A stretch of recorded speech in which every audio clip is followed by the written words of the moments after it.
ያቺ ሴት እኮ አትርፋ ቢሆን እሺ ይሁን የሚደግፏትም ሴት እየተጎዳች የወንድ መቀለጃ እየሆነች እንደሆነ እያዩ አንድ ቀንም እንኳን ለእሷ የሆነ ጠበቃ ሆኖ ሲከራከሩ አይቻላቅም። ለምን እኔ ግን ሁለቱንም ሄርሜላን እየተቆጣው ሩታንም እየተቆጣው ሄርሜላ ከዛ ነገር ውስጥ እንድትወጣ ደጋግሜ ነው ያወራሁት። ይሄ እንደሚመጣ ደጋግሜ ነው የተናገርኩት። እኔ ራሴ ብትል በጣም ግልጽ ነው። አካሄዱ እኮ ያስታውቃል። አንቺ ዳመናን አይተሽ ይዘንባል ትሄለ እንደ አረ ዝናብ ሊመጣ ነው ጃኬት እንደርብ ይባላል እኮ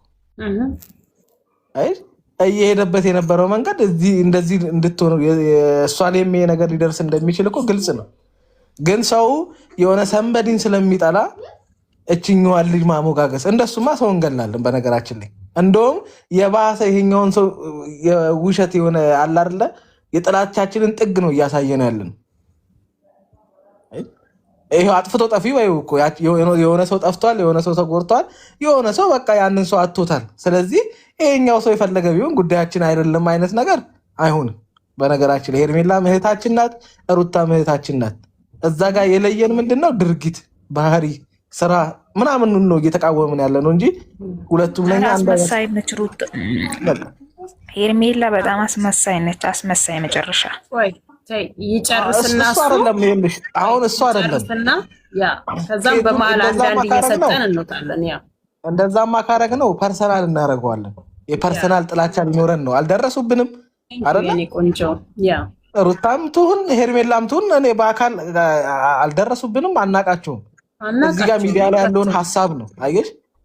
ቀስ በቀስ የፐርሰናል ጥላቻ እንዳይሆን በየቀኑ ስለምናያቸው አይምሯችን በየጊዜው እነሱን ሲመለከት የሆነ አብረናቸው ያሳለፍን ያክል እንዲሰማን ስለሚያደርግ ስናያቸውና ስንናደድባቸው ተጠንቅቀን ነው።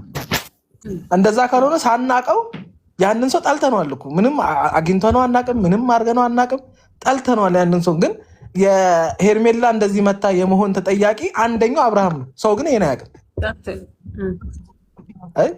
ሄርሜላን ብቻ ነው የምንወቅሰው። ማን ነው ይህን ፊት የሰጣት? ማን ነው እንደዚህ እንድትሆን ያደረጋት?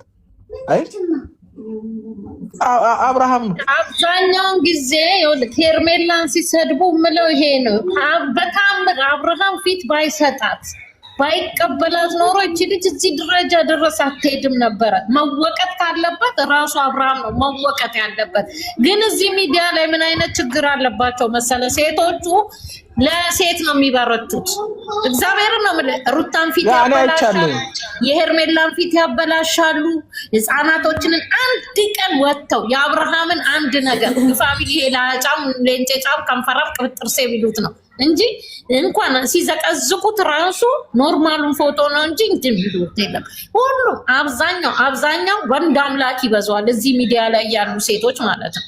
እሱ ፊት ባይሰጣት እሷ በዚህ ልክ አትሄድም። የፈለገ ታሪክ ይምጣ በራሷ ሰዓት ብትመጣ እንኳን ማለት ነው። እሱ እንትን ተነሳ። እኔ ስንት አብርሃምን ተናግሬዋለሁ። አይገባውም። እሱ ዳነስ ድንዙዝ ነው። በባንክ እሱ ብሩንና ዶላሩን ባንክ እያጨናነቀ እዚህ ጋር ምን አገባው? የሴቶቹ ስም ቢጠፋ የሴቶቹን ስም ጭራሽ ተለፋዶ። አሁንማ ህፃን እግዚአብሔር ነው ምን ሴቶቹ እንዲያዩት እንኳን አሁን ሶስተኛ ፍቅር መምጣት ነበረባት ብለህ ታምናለህ? በዚህ ሰዓት ምንድን ነው እሷ መደበሪያ ናት እንዴ? ለራስ አሁን የሴት ልጅ እናት ናት እሷ። ነገ ልጇ ታድጋለች፣ ታያለች፣ ትጠይቃታለች። እኔ አንድ ሰው ከወለደ በኋላ ለራሱ ማሰብ ይተውና ለልጁ በቃ ለልጅ ስትል የግድ አንገትህን አደብ መግዛት አለብን። ከዚህ በኋላ ትልቁን ትንሹን ከወለድክ ትልቅ ነህ በቃ አንተ እዛ ጋር የእድሜ ጉዳይ አይደለም። የሆነ ኃላፊነት ሊሰማ ይገባል። በተለይ የሴት ልጅ እናት ስትሆን እንዴ ነገ ልጄ እኮ አደባባይ ትወጣለች፣ ይሄ ነገር ታየዋለች። ከዛም ጋር ሲሆን እሷ በእርግጥ ለስራ ብላ ሊሆን ይችላል፣ ግን ነው የምትሄደው ነገር የምትናገራቸው ቃላቶች በዚህ ደረጃ ወታ ፍላፊ መነጋገሯ ምናምን ያስጣል። ቢያንስ ከዚህ በኋላ ሁለቱም ሩታም ትሁን ፍቅር በዚህ ጉዳይ ላይ ዘግተው አርፈው ቢቀመጡ ባይነኝ እንደኔ። ከዚህ በኋላ ባይወርዱ እመቤቴ ነው ባይወርዱ ቢበቃቸው። እሱ ምንም አይመስለው። ለምን ይሄ አሁን ፍቅር ብትሄድ ደግሞ ሌላዋ ትፈልገዋለች። ወንድኗ ሴቶቹ ናቸው። ግን ነገ ህይወታቸው ልክ አበቃ የሆነ ወልደክ አሁን እኔ ሩታን ሳስባት እውነቴን ነው የምልህ የሆነ ያለ አብርሃም ህይወት ያላት የማይመስላት ነገር ነው የሚመስለኝ እንዲህ ሳያት ማለት ነው። ስራ መሆኑን እናውቃለን እኮ ድራማ እንደሚሆን ግን ሁሉ ተጽዕኖ እሷ ላይ ለምን ሆይ አንዳንዴም አይሆንም ይሄ ነገር መሆን የለበትም ብላ ማስለመድ አለባት። ሁሉን ነገር ተቀብላ ቤተሰቦቿንም ራሷንም የሆነ እኔ አሁን ዛሬ ይቅርታ የጠየቀችበት መንገድ እንዴት እንዳሳዘነችኝ እውነቴን ነው። ለምን ተሰምቷታል። እሷን የሚወዱ ብዙ ልጆች አሉ፣ ብዙ ከራሳቸው በላይ ለእሷ የሚጨነቁ እንደ የሆነ እንደዚህ የሆነ ጥፋት እንኳን አጥፍተን ፊት ለፊት ሲናገሯት እርስ በርሳቸው የሚቆጡ ልጆች አሉ። ለምን እዚህ ሚዲያ ላይ ለምን ትናገራታላችሁ? በውስጥ አውሯት ምናምን ብለው ከሷ የበለጠ በቤቷ ሳትመጣ ስትቀር እንግዲህ ዶራሉ የሚገባው ለእሷ ነው አይደለም? ግን ለምን በቤቷ አትለቅም? ከራሷ በላይ ከስጋ ዘመድ በላይ የሚጨነቁላት እህቶ እንዳሉ እናውቃለን። ስንት ዓመት አብረዋት የተከተሉ ቢያንስ የእነሱን እንኳን ቆም ብላ ምን አሉ ምንድን ነው ያሉኝ ይሄ ነገር ምንድን ነው ብላ ከእነሱ ብዙ መማር ትችላለች።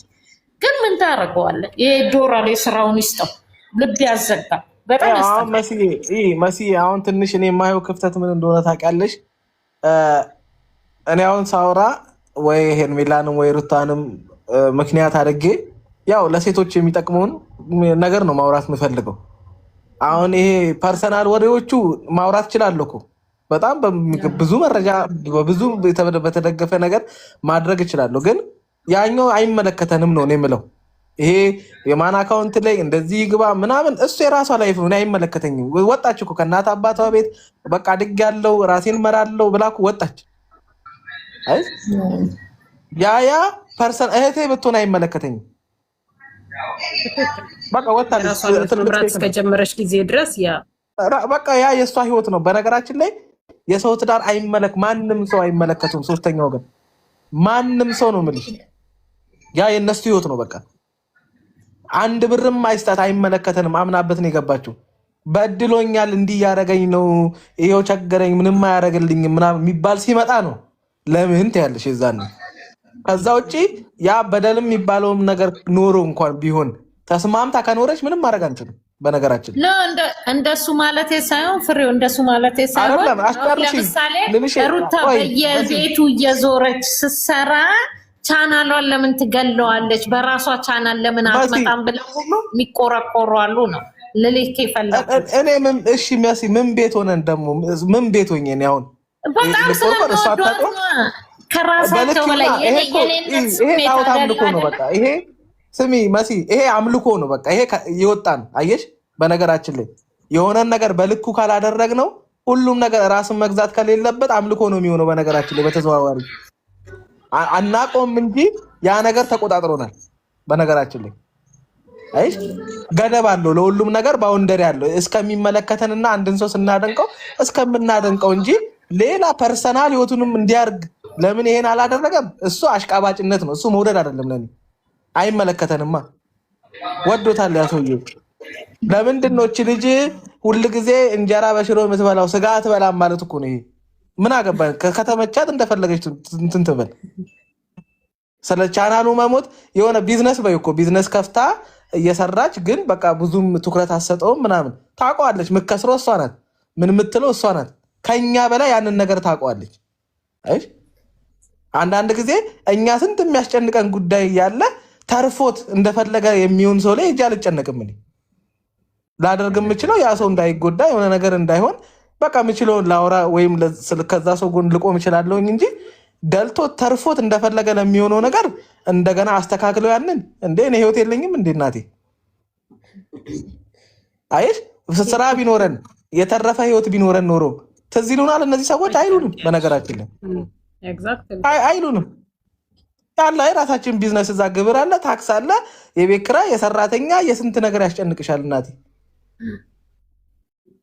ለዛ በልክ ይሁን ሁሉንም ነገር ስናይ ስንመለከት ስንናደድም በልክ ይሁን። ራስን መግዛት ከሌለ ማይሆን ስድብ፣ ህፃን ልጅ እስከ መዘቅዘቅ፣ አባት እናታቸውን አምጥቶ እስከ መዘቅዘቅ። አየሽ ይሄ ምንድነው?